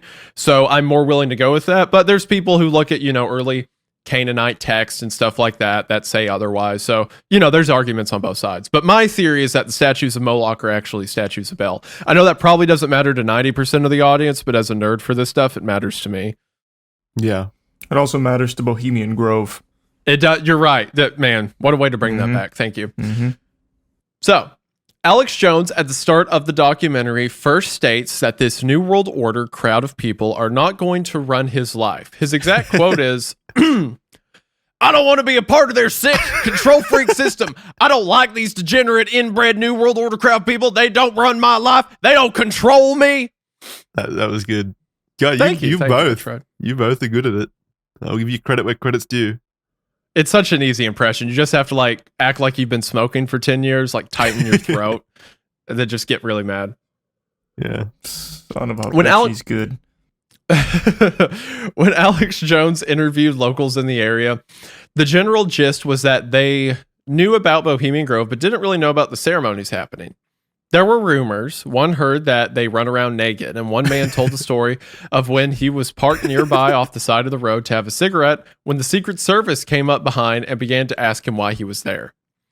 Although he delves into what is believed to be happening at Bohemian Grove, Alex Jones' main pinpoint focus during the documentary was the Cremation of Care ceremony. Yeah, real quick, do you guys think that, because there was a bunch of presidents here, would the Secret Service, would they have to be members as well, or were they just like honorary like guards or whatever? Well, no, like there was definitely staff at Bohemian Grove, like who was driving the shuttle buses, right? True, you wouldn't have fucking George Bush Sr. behind the wheel, so obviously there was other people there that weren't members. Yeah, and we know there are staff because they It's the have ghost of Walt Disney driving everything everywhere. Yeah, they just have spirits doing it.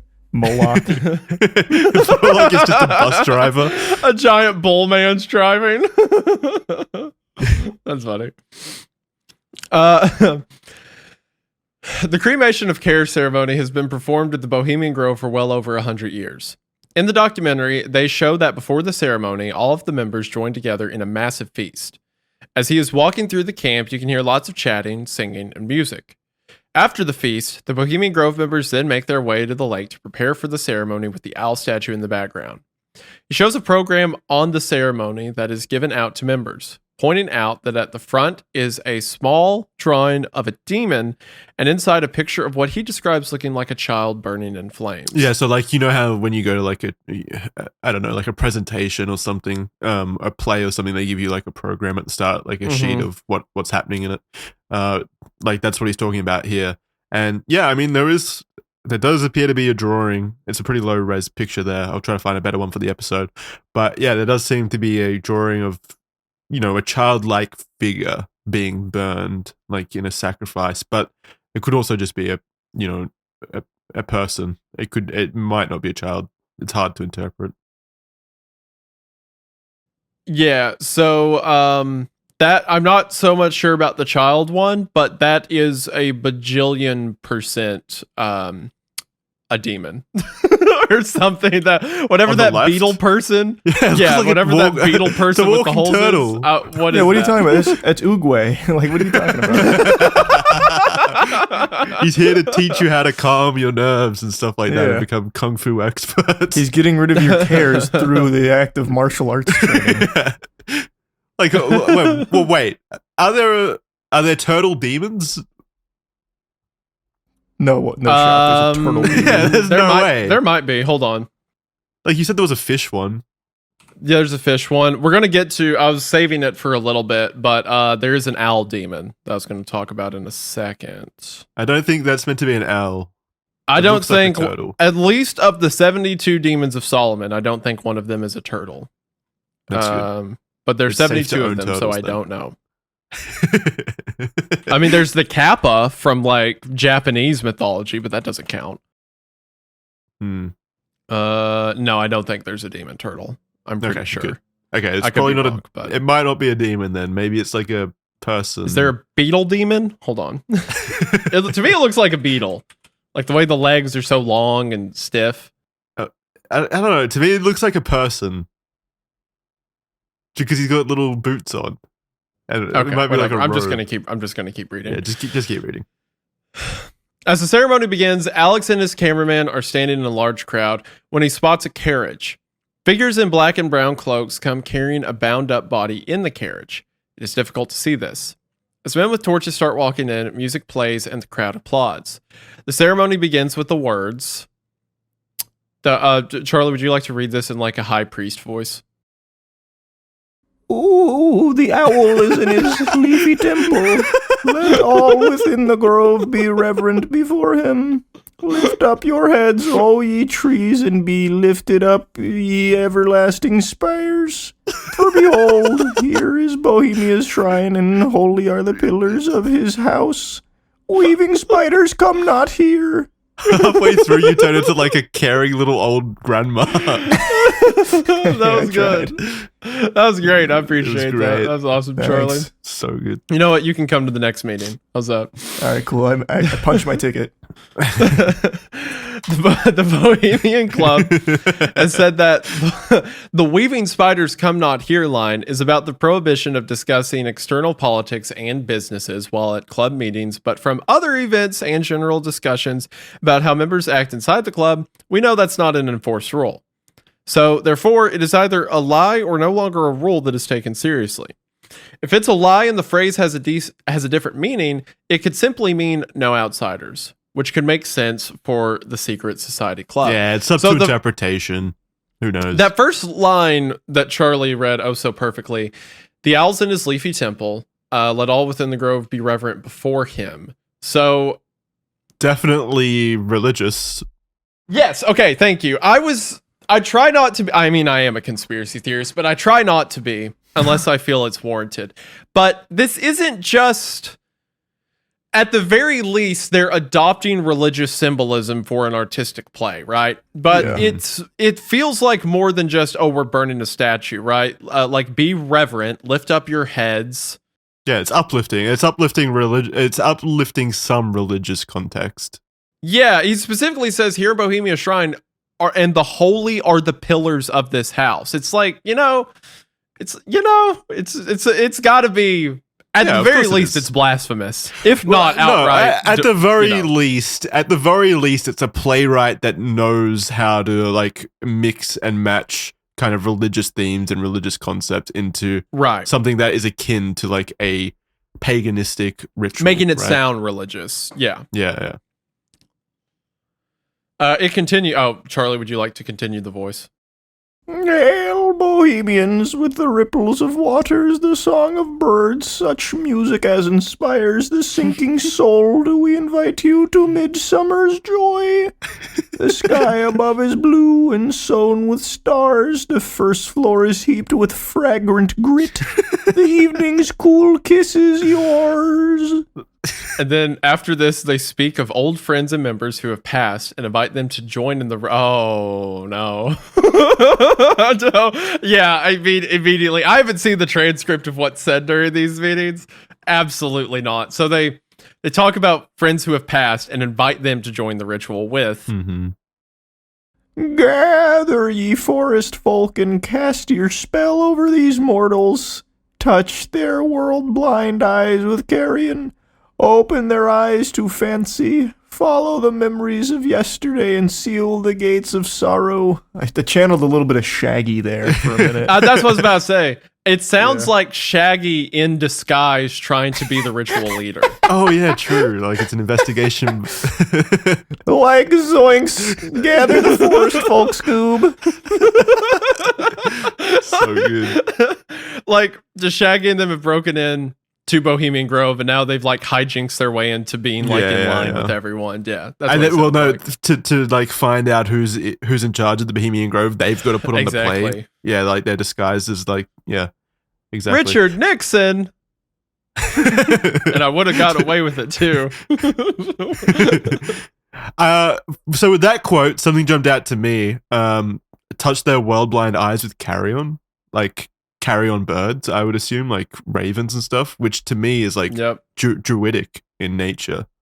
It is. So there's a bunch of different kind of, again, it's like a combination of a bunch of different religions. It's a lot of different like pagan beliefs, right? Yeah, kind of inserted into one, which goes to the credit of what you were saying of this probably isn't one specific religion or anything as much as it is someone just making it sound religious, right? Yeah, making it sound religious to convey a bunch, or like they've got themes in mind and then they're using a bunch of different religions to convey those themes. Because they're referring to the members of the crowd there by saying, touch their world blind eyes with carrion, kind of open their minds, so to speak. Mm-hmm. Yeah. So the priest also talks about ancient civilizations like Babylon and Tyre to talk about the cultural themes of power and triumph over earthly concerns. There's a big emphasis on nature and how great nature can bring lasting happiness, and talks about nature like she is a god. Now that's explicitly demonic. Well, see, okay, it is explicitly demonic in the Bible. The Bible warns about turning your love of God into the love of God's creation. Like it's good to love God's creation, but that's not your God. But at the same time, that idea was disseminated into a lot of other paganistic beliefs, like the Greeks and the Romans and stuff like that. So here they could be using it as demonic influence, or they could be using it as Greek and Roman influence. So Like Gaia. like Gaia or something like that. Which is what the Bible talks about. Like, God made everything. Don't confuse his creation for, the thing that needs worshipped, right? Well, it could also, again, be like a druidic belief. It could. Like, they were very big on nature. Yeah. Once the speech is finished, mystical music begins, which transcends into a dramatic call to action like tune. More men handling torches come and yell. I'll try and channel Carl Weezer. Jimmy's mom, Bohemians and priests, the desperate call of heavy hearts is answered. By the power of your fellowship, dull care is slain. That was pretty good. That was a good Carl Weezer priest. He's good. He's good at like Thanks. Cartoon Network voices. Yeah. at like nasally cartoon voices, he's got it on lock. Yeah, he's good at it. I've been working on it. So this is met with applause from the cheering of the crowd. And as we talked about, dull care is the human effigy that is burned in front of the owl statue. Very Wicker Man-esque. So they begin to talk about a body that has been brought to be sent to the, quote, funeral pure to the joyous pipings of a funeral march. Probably meant to be funeral pyre, right? I feel like pyre makes more to sense the there. funeral pyre, to the joyous pipings of a funeral march, yeah. Probably. You and Y are next to each other on the keyboard, so I assume I fat fingered that. This body is the effigy that is going to be set ablaze. The pyre is approached by men with torches as a loud laugh startles through the air with the loud shot sound and the voice of care. Do Squidward this time. Full. No, that's not working. Do someone. That was like Invader Zim almost. That was like a different. Yeah. That one wasn't close. What would you say, Jackson? Who next? Just do someone in SpongeBob. You can do a SpongeBob one, surely. Fuck. I don't know. I haven't practiced any SpongeBob ones. The Invader Zim one was pretty good. Yeah, do Invader Zim there. Yeah. I don't know if I can channel that again. I can try Mr. Krabs. All right, yeah, go for it. Me money, fools. When will ye learn that ye cannot slay? Year after year ye burn in this grove, lifting your puny, not pussy. Lifting your puny shouts of triumphs to the stars. When again ye turn your faces to the marketplace, do ye not find me waiting as of old? Fools to dream ye conquer care. Well, just like a traditional pirate there, I think, but still very good. I love the pussy line. Lifting your pussy. I don't remember that episode of SpongeBob. That was when they were doing the dolphin noise, the sentence enhancers. Yeah, you kiss your mother with that mouth. Oh, yeah, it's so good. So they come up to the pyre, and that's supposed to be the voice of the effigy they're about to burn, right? Yeah. Yeah, so the thing they're about to burn says, you can't slay me, your puny shouts. Basically, I'll always be here. You see me in the marketplace. Yeah. This is all incredibly theatrical. The priest replies, Say they, mocking spirit, it is not all a dream. We know thou waiteth for us when this is our sylvan holiday is ended. We shall meet thee and fight thee as of old, and some of us prevail against thee, and some thou shalt destroy. But this too we know, year after year within this happy grove our fellowship bands thee for a space. Thine malevolence which would pursue us here has lost its power under these friendly trees. So shall we burn thee once again this night, and with the flames that eat thine effigy we shall read the sign, Midsummer set us free. I'll put some dramatic music behind it in the edit. All of this is going to be so good. Sounds good. once again, they're fighting each other. It's basically like a conversation where the effigy's saying like, you can't defeat me, I'll always be there. And then like, triumphant human spirit, whatever, is like, oh, well, some will win, some will lose, whatever, such as the war against, our care, ourself, whatever. Yeah, we're prepared for some of us to lose this war as long as we keep coming back to this grove and we keep trying. We fight for those who win, blah, blah, blah, whatever. I also love the idea, so the hypocritical nature as well of these ideals being spattered by like, billionaire industry leaders who are probably tearing apart the earth, like destroying the earth, like mining it to steal all its resources. And they come to this club and they talk about how we're on the side of nature. Nature will prevail. The trees are good. It's almost like the artists who are putting this together are almost doing this as like a middle finger to the elites who in attendance, Yeah. Because it's all about how like cares drag us apart, whatever. So Care responds by screaming. Yeah, you gotta scream this time. They shall burn me once again. There you go. It wasn't really a scream. That was good. It's good. Followed by particularly evil sounding laughter. Ha ha ha. Not with these flames. Mwahaha.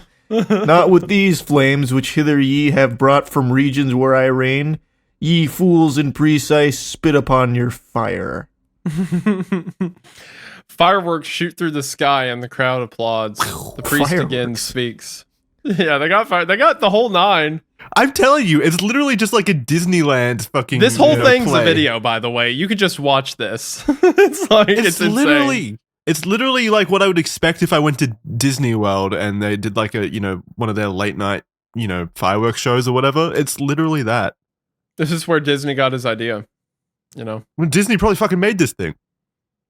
Probably. He was fully there. He was a member of the club. He was a member of the club. Famously, he had a club member's book where he drew a little picture of Mickey Mouse on a page right next to the owl. Yeah, there we go. See? That's cool. But yeah, so not with these flames. Fireworks shoot up and then the priest speaks. Ow! Prince of all mortal wisdom, owl of Bohemia, we beseech thee, grant us thy counsel. Demons can be referred to as princes in various religions and mythical traditions. You're getting a little bit ahead of me there. At the end of this, I was going to talk about the owl demon, but we'll get there in a second. So, a deep voice starts to sing, the owl's voice. So, whatever voice you want to attribute to the owl. Is there an owl It just says deep voice. I was gonna just try and do like a baritone.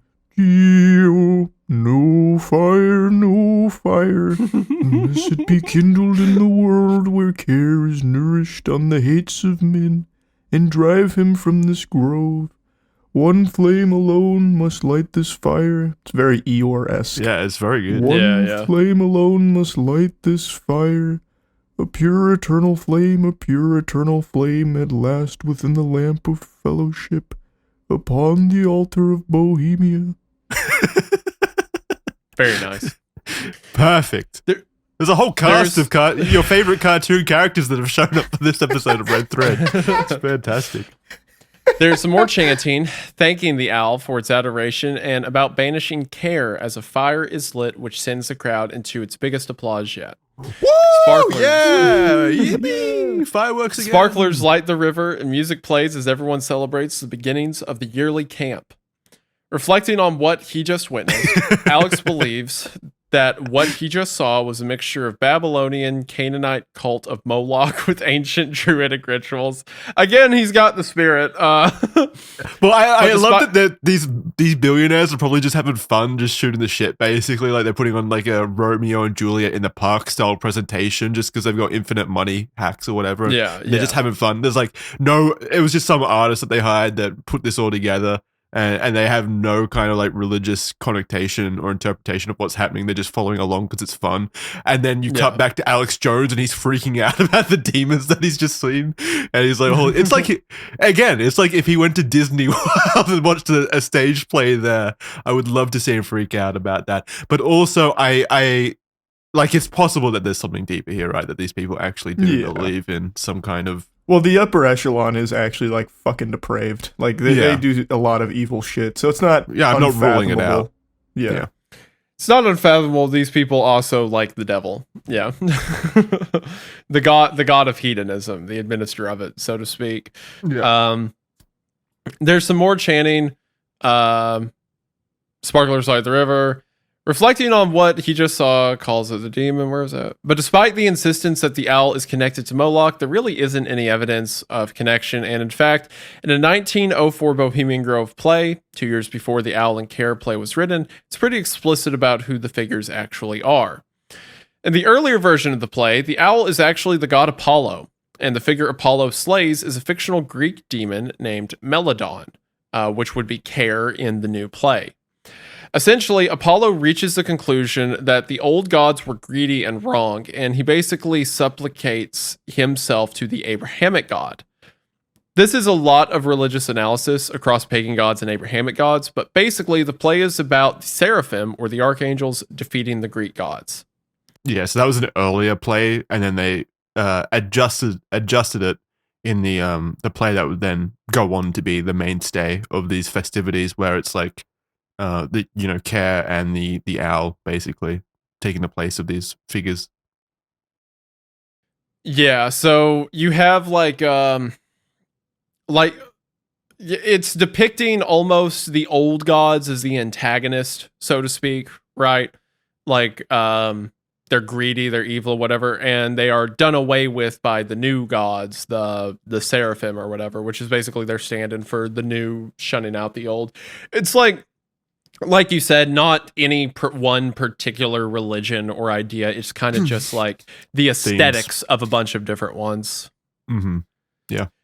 At the end of the day, the ceremony is absolutely meant to be a pagan ritual in a sense. So the documentarians weren't exactly wrong, but nowhere in there is an actual child sacrifice, nor is there anything to do with Moloch. And ultimately, it appears to simply be a play that is meant to resemble a pagan ritual or a combination of various pagan rituals in general. Yeah. Yeah, and this is me writing, so I don't know if you guys agree with this, but ultimately I think people are fine to have conspiratorial ideas about the Bohemian Grove and Club because, of course, it's a bunch of, really powerful, wealthy people, meeting up in secrecy. So I totally get why people are uneasy about it and conspiratorial in nature. And I definitely think there are conspiracies here to be had. Like, what are they actually talking about in their little private clubs and stuff? But I've seen, I've seen like little evidence that suggests that the events that take place at the Grove are anything more than like a boys' club with an eye for pageantry, basically, just like putting on dumb plays and stuff like that. So that's my opinion. You could interpret it another way. You could definitely believe in the conspiracy. I don't think you're stupid for thinking that there's a conspiracy here. It's of course concerning to some degree that these ultra wealthy and influential people are conspiring behind closed doors in their exclusive club. But are they sacrificing children to an ancient god of death? Probably not, as far as I believe. What were you going to say about? I wanted to get what you were going to say about the princes. Was there more to be said about how demons can be referred to as princes? Yes. So, all right. In the Bible, like I mentioned, demons are basically the angels that fell from heaven with Lucifer, right? So we have Lucifer, he's an obvious one. But among that, there is sort of descriptors given to several of the demons that fell. So we know that within the courts of heaven, so to speak, there is some kind of hierarchy. I said there was no hierarchy with the demons. I meant that it's not like Lucifer is the king of them. There is like an order of power, so to speak, with them, so to speak. Lucifer is mentioned as being one of the princes of hell, and he's also described in the but I think it was Paul, described him as the prince of the air. So, like, Lucifer is certainly a powerful demon, but it's not like he's their sole leader. There's other princes mentioned. So, but yeah, in heaven, we see there's a hierarchy. There is the classes of like the seraphim, the cherubim, there's the archangels, there's the messengers, there's stuff like that. So it seems that when they were cast from heaven, they similarly kept a sort of hierarchy to them as well. One of the most common mentioned one is princes. So princes are demons that are given specific names. Throughout the Bible, they're given specific people that follow after them. Things I've already mentioned earlier, like Baal, right, or Dagon, or stuff like that, that became gods of other groups of people and stuff like that at the time. Because within the Bible, it says that the demon's primary point, because it's not like they're going to win against the armies of heaven, their primary goal is to deceive man. If the demons can't win, they just want God to lose in as many opportunities as he can. And the way they do that is by turning humans away from God. As we talked about, giving them blessings, giving them things they want in exchange for committing acts of evil, committing their soul or worship to the demons, what have you. So there are a bunch of princes that are mentioned as doing that convince the sons of man, as the Bible calls other people of the world, convincing them that there's some kind of god or deity that's worthy of worship. Most of the time, like I mentioned, these demons have appearances similar to animals. There's things like Bel, things like Dagon, and there is an owl demon, right? So the owl demon, for one, to clarify where I get this from, there is a book called The Lesser Key of Solomon. Are either of you all familiar with it? I've heard of it. I've heard of Solomon.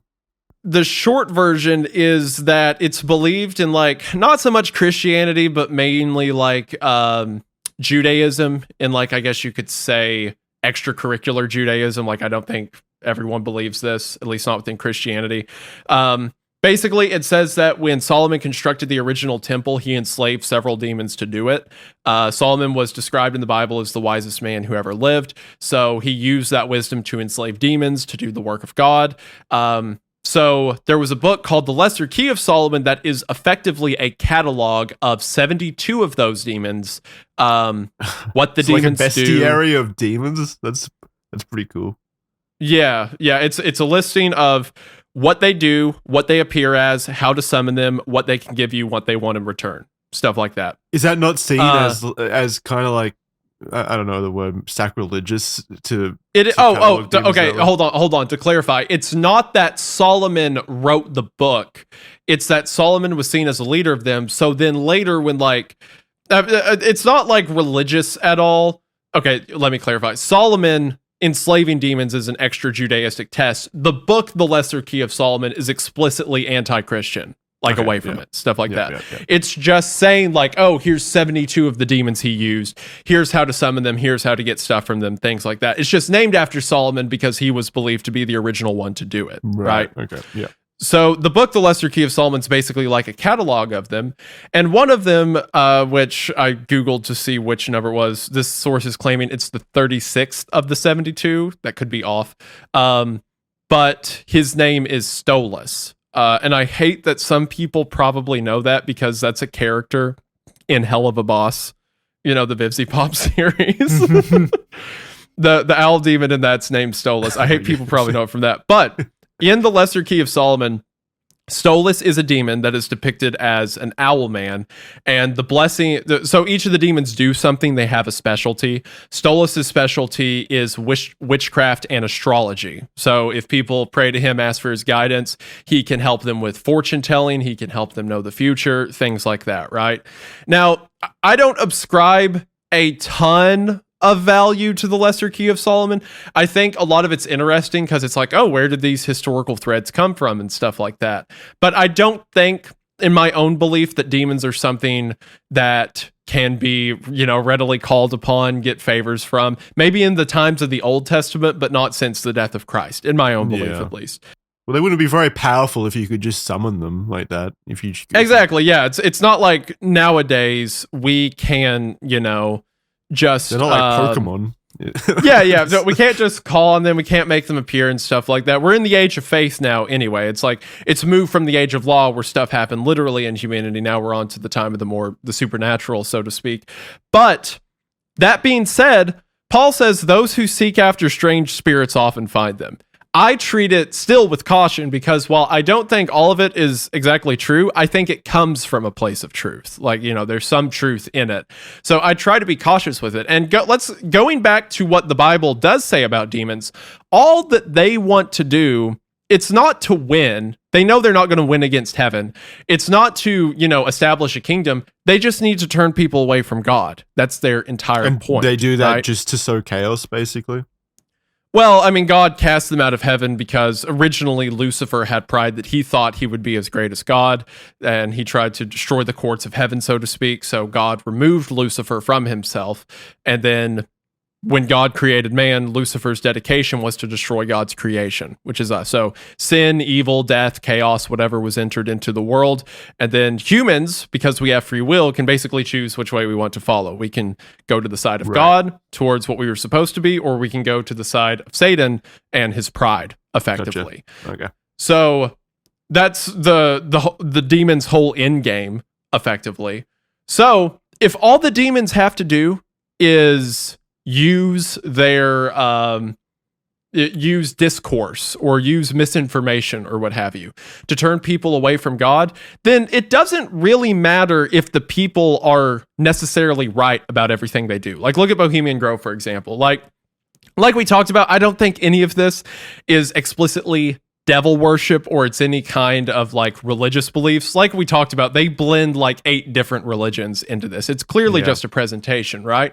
But the end result is people burning human effigies in front of a statue that looks like the demon stole us. And even if they don't know they're doing all of that, that is still a far, far removal from God. There's at least pieces in there that are real, and that's what scares me about it.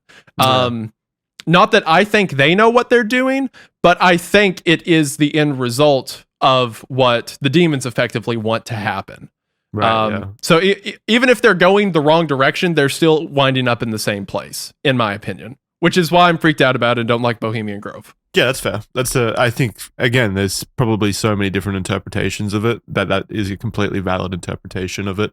Me personally, I think due to the fact that 2 years before the play, they changed they changed Apollo to an owl. I personally believe, and this is just from my interpretation, that the owl is just meant to symbolize, like they just took Roman or Greek iconography and they took the owl from Apollo's sister Athena, basically, and just like thought that was a pretty cool image to use. And maybe that's a very reductive way of looking at it, but because they were using Apollo. No, I agree 100%. I don't think that the people that were doing it had any malice or connection to it. I just, again, think the end result is, I made the joke earlier, people will pray to anything but God. I think it's just, an application of that, even if it took some extra steps to get there. But yeah, I don't think I think they picked the owl because that was the club logo that had the owl on everything. Yeah, they just incorporated it into the play. Which is probably probably from them looking at like ancient Greek stories and stuff like that, and going, who's the Greek figure for knowledge, because we're so cool and smart. And then they're like, oh, Athena, she uses an owl, cool, let's use an owl. And then it's kind of ballooned from there. But you're right, like if you're looking at it from a religious context, it doesn't really matter what the motive was if the outcome is still like, the end result is burning a human in front of a 9-meter tall owl statue. Like it doesn't matter how you got there, you still wound up there. And it's hard to speak. I don't think there's anything like legitimately sinister about Bohemian Grove. I think it's just a bunch of really like cringe old guys that go there, have sex, and then do like plays. I don't think they're sacrificing anyone. I don't think I really don't even think they know what they're watching when they're watching those plays. I agree. I really don't. I don't think they have any concept of what they're doing. I'm just saying, from a religious perspective, it's once again like womp womp. We incidentally created. We walked away from God in another direction, even if we didn't mean to. Yeah. Which is why I think it's cringe and don't like it. But I don't think any of the guys there are conceptual of what's going on. I think they're dumb to it.